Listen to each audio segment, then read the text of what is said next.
Olá pessoal, hoje nós estamos aqui no programa Sem Pauta, nós estamos aqui com o convidado, o Rodolfo, que é prefeito da cidade de Paranapanema. E os de sempre, né, os carna de vaca aqui, que é o Miguel e o Junião. Nós estamos aqui hoje para tratar de diversos assuntos. Rodolfo, obrigado aí por você ter aceito o convite e vindo aqui bater um papo com a gente. Obrigado, Dr. Wagner. Um prazer enorme estar aqui com vocês. O papo sem pauta, né? Que vamos conseguir falar sobre política, economia, algumas coisas um pouquinho mais agressivas, outras menos, mas agradecer o Dr. Inácio, o Dr. Miguel Shibani. Isso. Obrigado pela oportunidade, viu, Wagner? Miguel Shibani, aumentaram o número de deputados. O que você acha disso? Aumentar a despesa. Bom, ruim ou o quê? Wagner, eu acho que 513 não fez, não é que a gente não quer fazer. Eu sou contra. Professor? Não, na verdade houve uma grande distorção, né, no Congresso Nacional, porque... Para variar, né? Mais uma, né? Então, o que aconteceu? Aqueles estados em que teve um aumento da população, logicamente a Constituição determina que a proporcionalidade tem que ser respeitada, sem problemas. A questão é a seguinte, aqueles estados que encolheram, não houve a redução da representatividade, que deveria ter. Aí foi o que o STF falou. Porque eles estão alegando o seguinte... Depois? Oi? Não dá um desequilíbrio depois? Não, porque continuaria os 513, Miguel. Não mudaria o número total. Diminuiria naqueles estados que enxugou a população. Então, mas aí daria um desequilíbrio. Mas não, é o que fala a Constituição, é a regra da Constituição. Já é assim. A Câmara, ela representa o povo. O Senado representa os estados. Sim. Então, a população, o número dos habitantes de cada estado vai determinar a representatividade da Câmara. Então, se diminuiu o número de habitantes num determinado estado, consequentemente, tem que diminuir a representatividade. É matemática, é 2 mais 2. Agora, essa questão toda vai ser levada ao STF, né? Seu fato é manter os 513, só respeitar a proporcionalidade, não você aumentar... Eles aumentaram e não diminuíram onde deveria diminuir. Na verdade, um casuísmo ímpar. O que é raro acontecer no Congresso. É raro. Como é que é a escolha de pessoa que vai entrar? Como assim? Depois foi eleição, foi lá atrás. Ou vai ser nessa eleição nova agora? Não, para a próxima. Para a próxima. Não, parece que não. Parece que já cortaram alguns e já colocaram outros. Não chamou ninguém. Não chamou? Não chamou. Não. Isso daí eu não lembro. Eu tô querendo ver até uma matéria que eu passei. Não tem efeito retroativo, então? Oi? Não tem nada de efeito retroativo, né? O que eu vi até agora, não. Eu não. Mas o STF vai interferir aí, ele não vai deixar dessa forma, até porque a liminar era muito clara do STF, na DPF, que se ajustasse naqueles estados que aumentou e reduzisse naqueles que enxugou. Então o Congresso Nacional não respeitou a determinação do STF e vai ter a provocação e, consequentemente, o STF vai ajustar. Agora, quando se fala de STF hoje, nós temos que ter os dois pés atrás, porque é uma interrogação enorme, né? Porque nós, infelizmente, observamos hoje uma grande influência política dentro do Supremo Tribunal Federal. Então, todas as decisões, na minha opinião, são pautadas pelo ambiente político. Não é o contrário? Como assim? O STF que interfere na política. Não, há uma interferência política muito grande nas decisões do STF hoje, na minha opinião.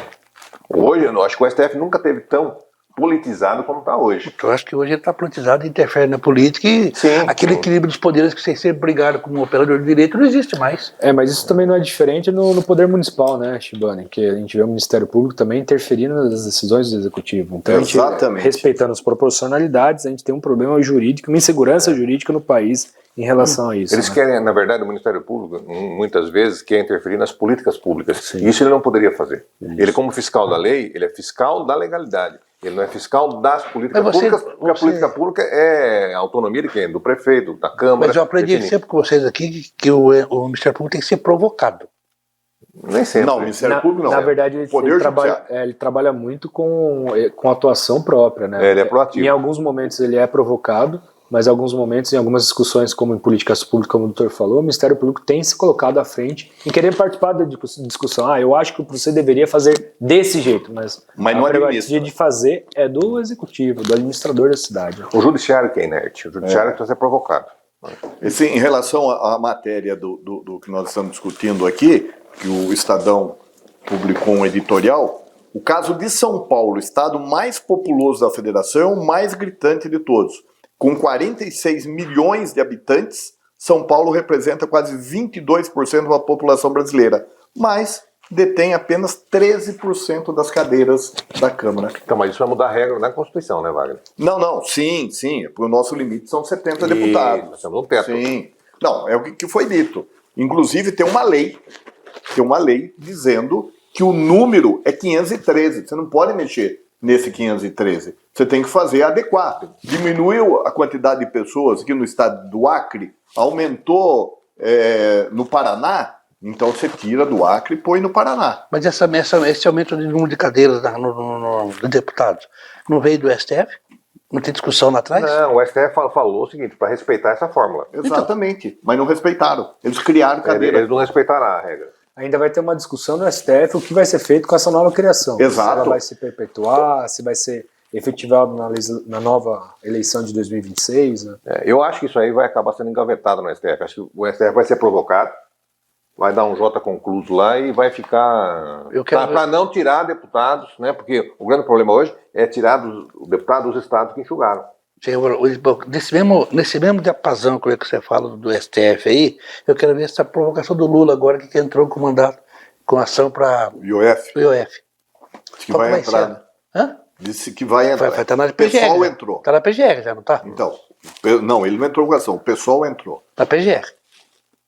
O do pessoal já entrou no Supremo e já está na mão do Alexandre Moraes. O Lula tentaram na imprensa de ontem que ele entraria na PGR. Que ele vai entrar. Então, e aí? O STF pode também, ele pode também entrar na parte da tributação? Pode, porque o decreto STF também? Ele está discutindo a constitucionalidade da ação da Câmara dos Deputados. Mas o Congresso agiu dentro da Constituição. Está lá previsto, no artigo 52. Sim. O Congresso pode sustar os atos do Poder Executivo. Sim. Pode, mas a discussão do outro sentido que é ato exclusivo do presidente da República, a discussão da constitucionalidade está aí. Agora, foi para o Alexandre Moraes. Agora, o que eu estava dizendo hoje, agora cedo no programa, o presidente da Câmara dos Deputados vai só acirrar a discussão. Aumentar a briga. Então, explica um negócio para mim. Tudo quanto é processo, cai na mão do Alexandre Moraes, não tem um sorteio? Não, esse daí foi por prevenção, porque já tem uma ação do IOF que está na mão dele. Então, quando cai, para não ter divergência de voto, por exemplo, cai na mão lá do Gilmar Mendes. O Gilmar pode pensar isso e ele pode pensar assado. Então, vai para um ministro só para que saia no mesmo sentido a decisão. Mas se dois pensarem diferente, vai para o plenário. É mais importante. Não, mas é próprio do Código de Processo Civil, né? Prevenção. Quando está discutindo o mesmo assunto, já vai para evitar isso daí. Mas no julgamento final vai ser no colegiado. Vai saber. Ele é o relator. O Alexandre é o relator. Mas a decisão final vai ser no colegiado. Agora, a discussão que eu acho que a gente tem que levantar sobre a questão do IOF é a criação de aumento de imposto, né? Aumentar imposto. A gente não vê redução da máquina, mas a gente vê aumento de imposto. E a maior dificuldade que a gente tinha falado hoje, quando a gente cria um imposto na questão da administração pública, a gente tem que justificar o investimento. Não criar um imposto para tapar o buraco da administração. Né? Mas isso é elementar, né? É economia básica. Na nossa casa, quando eu começo a ter dificuldade financeira, o que eu faço? A primeira coisa que eu faço é reduzir a despesa. É isso. E nós observamos esse governo a fazer o contrário. Ele aumenta a despesa e aumenta a carga. Mas o que me preocupou nesse governo, na verdade, é uma tremenda irresponsabilidade fiscal do presidente, do atual presidente, que no seu discurso de posse, está no YouTube, para quem quiser ver, ele falou que não respeitaria o teto de gastos. Ele falou que ele arrebentaria o teto de gastos. Quer dizer, que responsabilidade fiscal tem um mandatário desse? Ele está mostrando justamente o que ele falou no discurso de posse dele. Que é perigoso para o Brasil isso, porque é uma bomba relógio. Mas isso vai estourar daqui a alguns anos. Mas outra coisa também que ninguém falou, a imprensa não está falando aí, esse aumento da arrecadação nossa foi em cima de duas coisas básicas: importação e banco. Ou seja, estamos endividando mais, criando mais ISS, mais PIS e COFINS em cima dos bancos, pagando para a população, e a outro crime também que foi aí, a importação. O Brasil perdeu 30% do superávit primário dele, da importação, da balança comercial, de maio a maio. Só que aumentou de 1,65 para 2,1 o PIS e o COFINS aumentou para 9,5. A gente vai ter um problema no curto prazo muito grande. A gente tem visto uma saída de empresários, grandes empresários do país. Né? Eu acho que é no recorde que eu tinha visto na notícia do Torinho ali, que ele falou que a gente perdeu mais de 2.200 milionários saindo para o exterior. Tem isso, está bombando na internet, né? E aí, a gente, potencial de investimento, desemprego que vai aumentar, o cara levando o dinheiro que poderia ser investido no país para o exterior, E a gente vê, como o doutor falou aqui, que a gente está criando um problema econômico para pro próximo mandato, porque só tem mais um ano de mandato, também mais um ano e meio de mandato. Tem uma eleição no ano que vem. Aí não acontece nada, né? Aí o próximo ano... Rodolfo, tanta crítica que a gente vê, tanta coisa, tanto desmando, tanta coisa que a gente está falando, como é que pesquisa fala que o cara tem chance de ganhar do Tarcísio? É que o problema, Miguel, quando a gente pega a representatividade no Brasil, a gente tem que ver que a gente está, por exemplo, em São Paulo, que é a gente é diferente do resto do Brasil. Questão de arrecadação, questão do conservadorismo. A gente vê uma discrepância de questão da popularidade, nível de voto, norte e nordeste. Então, por exemplo, o Tarcísio aqui, ele passa um pouco na frente na questão de intenção de voto do Lula. Mas pega no nordeste, é 80-20. 80-20. A gente ainda é dependente de programas sociais, no qual o governo do PT vai muito bem no assistencialismo. Então, assim, a gente tem uma dificuldade, e é quando a gente tem a polarização, a gente não tem uma definição de um candidato, e como é que fala?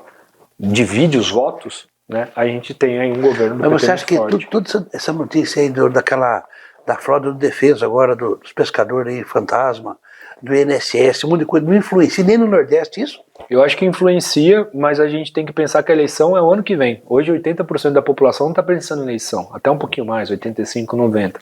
A gente tem muita coisa para acontecer. Eu vejo que se a economia do país não estiver boa, o governo vai ter uma grande dificuldade de reeleição ou talvez de uma nova sucessão. E eu torço bastante para a gente discutir mais política pública, orçamento, voltar para o foco das prioridades para o país. Porque essa questão da polarização, de discussão de ideologias, não faz o país avançar em nada, né? Então eu respeito quem está no poder, independente da ideologia partidária, mas acho que a discussão nossa ela tem que ter prioridade. Saúde, educação, segurança, infraestrutura. E é isso que a gente fica vendo, que notícia a gente vê, o governo vai anunciar um grande pacote para a saúde, ou vai anunciar um grande pacote para a educação. Eu não vejo. Isso para mim é bem triste. Esse pacote que saiu de uma especialista aí para mim foi um engodo desgraçado. Do qual? Esse mais especialista. Mais especialistas. Né? E agora está criando uma nova secretaria do BPC. Vai criar uma secretaria só para tomar conta do BPC. É só desperdício, né? Porque você vai ter mais funcionário, mais isso, mais aquilo. Mas você não vê ação nenhuma da justiça nisso aí, né? Antigamente, para reduzir ministério, tinha ação judicial. Hoje não tem mais nada disso aí. E a gente está indo contra. Qualquer empresa hoje está diminuindo a folha de pagamento. Está diminuindo, usando tecnologia, inteligência artificial. E a gente tem que trazer isso para o poder público. A gente pegar a expertise do privado e trazer para o público. Porque a gente diminui a máquina, não fica doente, a máquina não tira férias. Lógico que a gente não consegue substituir 100% humano, nem quero isso. Mas eu vejo que quanto mais a gente trazer a tecnologia, principalmente quando a gente fala de segurança pública, né, doutor? Sim. Né? Trazer tecnologia, inteligência artificial, muralha paulista, todo aquele monitoramento. Mas se você não tiver essa visão de empreendedorismo, tiver a visão do coronelismo, para o coronel não é interessante que você tenha a inteligência artificial. Quanto mais cabide de emprego, melhor vai ser. Não é? Porque reverte voto. Esse é o fato, né? Mas você acha que o povo não tem que votar no resultado e não na promessa? Aí que está o grande problema. O povo não faz isso. Bom, vamos falar da região nossa aqui então. Sim. Rodolfo. Quem conheceu o Rodolfo em Paranapanema? Eu sou de Tatuí. Não, ninguém conhecia. Ele foi de Tatuí. Sim. Por que ele foi eleito em Paranapanema? Por que ele foi reeleito em Paranapanema? Sim, porque demonstrou o resultado. Mas tudo bem, mas é um cara que veio de Tatuí para Paranapanema e não tinha residência em Paranapanema. A população confiou? Ele prometeu? Cumpriu? Como é que ele sensibilizou o povo a votar nele? Para a pessoa de fora? Sim, porque fez um programa. Não, tudo bem, mas no segundo mandato. Ele fez uma coisa primeiro, o segundo ele provou que ele fez. Eu estava falando assim, a questão do convencimento do voto. Como que um cara que não tinha residência fixa no município, não tinha a convivência na comunidade, foi eleito numa eleição. Né? Eu acho que é isso que você quis dizer. Né? Quer entender por quê? Nós somos bairristas. A Varé é bairrista, todo lugar é bairrista. Chega um cara de fora. Não é do agro. Não é de Paranapanema. Meu pai é agricultor, eu não sou, né? Mas... Chegou e foi eleito. Você tem alguma pesquisa, você tem quantos por cento de voto? Não, na primeira eleição fui o prefeito mais votado da história. Não, na pesquisa você tinha o quê de voto? Não, quando eu fiz a primeira pesquisa em fevereiro de 2020, eu tinha 4% de intenção de voto. 4%? 4%. A gente foi o prefeito mais votado da história. né? Fomos de 4 para 64. Então, sim. E Paranapanema também é uma terra politizada, né? Sim, mas o que acontece lá, Shibane, é o que eu vejo que acontece no Brasil. Lá, disputas muito pessoais, disputa de grupos políticos. E a gente pega a cidade, uma cidade que nem Paranapanema, 717 obras paradas. Isso daí é herança de vários mandatos, não é de um, são vários, né? Porque o que acontece? O cara entra no mandato, não termina com o outro porque não quer inaugurar porque é do outro. E aí começa uma nova obra. 4 anos, você não consegue executar tudo em 4 anos. E lá, como trocava muito, foi somando obra inacabada. Quando a gente vem com uma proposta muito direta e muito reta, isso eu acho que fez uma grande diferença. A gente pegava os planos de governo dos outros candidatos, era um TCC, Wagner.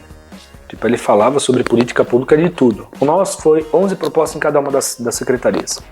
O que a gente analisou de problema na cidade, o que eu posso fazer e o que eu consigo entregar em 4 anos.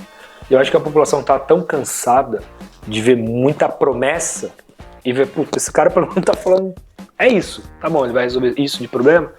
E a gente conseguiu entregar 93% do que tinha no nosso caderninho de promessas, né? E eu acho que isso a população conseguiu entender e ver um nexo no que a gente estava falando. Porque a gente não prometeu. A gente falou, nós temos ações específicas em cada uma das pautas, das áreas. Tem algumas que vai começar no primeiro ano, segundo, tem algumas que ficou pro segundo mandato, que a gente está entregando agora. Então, assim, eu acho que a gente tem que ser muito direto e muito reto, porque às vezes muita gente fala assim, o político tem que agradar todo mundo. Não, eu não sou o político que agrada. Você não vai me ver na feira, você não vai me ver no bar, você vai me ver aonde? No gabinete, trabalhando. Você vai me ver trabalhando. Se quiser me achar, eu vou estar na Secretaria de Estado, no Ministério, lá em Brasília, ou na Prefeitura. Eu trabalho. E a gente foca no resultado. É como você falou, foca no resultado. Você está focando hoje numa situação que nós Miguel Shibane, no próximo bloco, o senhor vai fazer essa introdução. Pessoal, nós já voltamos.